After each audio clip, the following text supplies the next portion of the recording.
Judge, how would you describe this man? I would describe this man as an American hero, as a person willing to risk life, limb, and liberty in order to expose to the American people one of the most extraordinary violations of American principles, value judgments, and the Constitution itself in all of our history.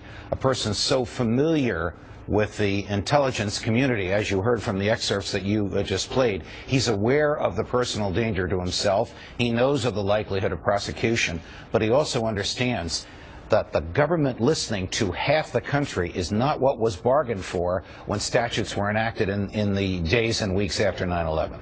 Elizabeth, has there been a national debate, a sufficient national debate over this matter?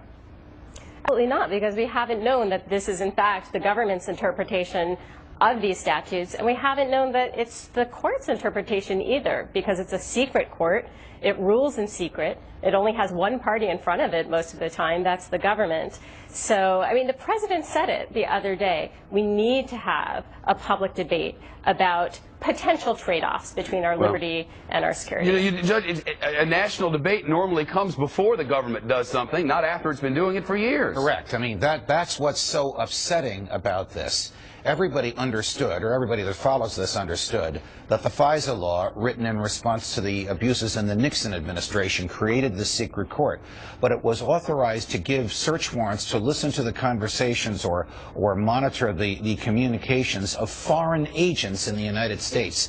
Somehow, from that era in 1979 to our post-9/11 era, that went all the way from foreign agents to anybody communicating with a foreigner, and that went to everybody with a telephone, so that if anybody calls a foreigner, we would know. So now we get every Verizon customer, 113 million of them, participating in 1 billion phone calls a day, are potential suspects in the minds of the intelligence community of the United States because they might be speaking to someone overseas. They're looking for a needle in a haystack, and they have eviscerated the privacy rights of every piece of straw in the haystack, and that doesn't trouble them. Well, guess what?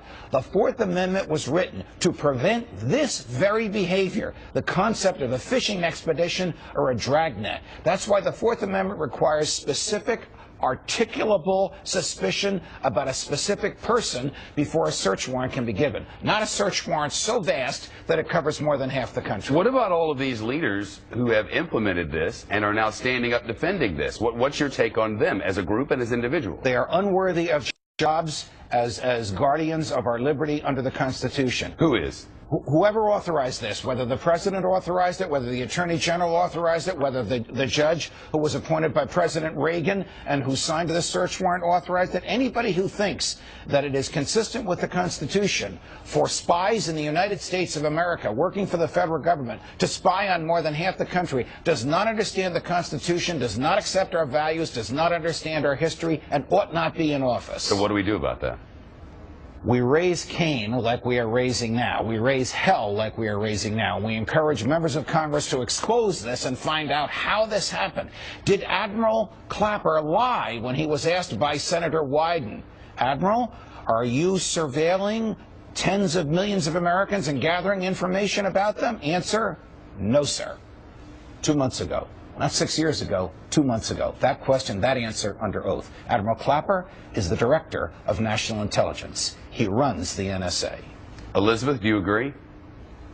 Well, I don't question that the people who are implementing this program and who approved this program believed that they were acting in the best interests of the United States and that they are in fact acting to further our national security. The problem with that is that these powers are so broad, especially the way they're being interpreted and applied, that they open the door to tremendous potential for abuse. And so I'm not comforted when I hear the president say, I trust everyone who's running this program, because you know, I don't think he knows every single person who is sitting at the computer, but even if he does, those aren't the same people who will be running this program in 4 years, in 8 years, in 15 years. Elizabeth Goitein, Judge Napolitano, thank you. A few weeks ago we said here, you know, maybe we need to have an extra bed in the bedroom there for the government minder to just sleep there and watch everything we do. Turns out they don't need a bed.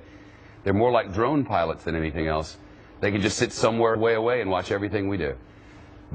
It's possible for them to know when I'm using my microwave oven, isn't it? So they know when I'm in the General kitchen. Petraeus, when he ran the CIA, gave a speech that he thought was secret and somebody copied it and made it public, in which he said that new microwaves and new dishwashers have computer chips in there that the CIA can access. So they know when you're using your microwave and your dishwasher. And if they put that knowledge into an algorithm, a computer program that predicts behavior, they can predict when you're going to go in the kitchen. Do we really want a government that can do that? Yeah, well, we already have one that can do that. What do you think the chances are they're actually doing that already? They do know every phone call you've made, to what number and at what time of day. Every one of them. They want the access to it, they can get it. Oh, they have to go through a court to do that, don't they? They already have the information.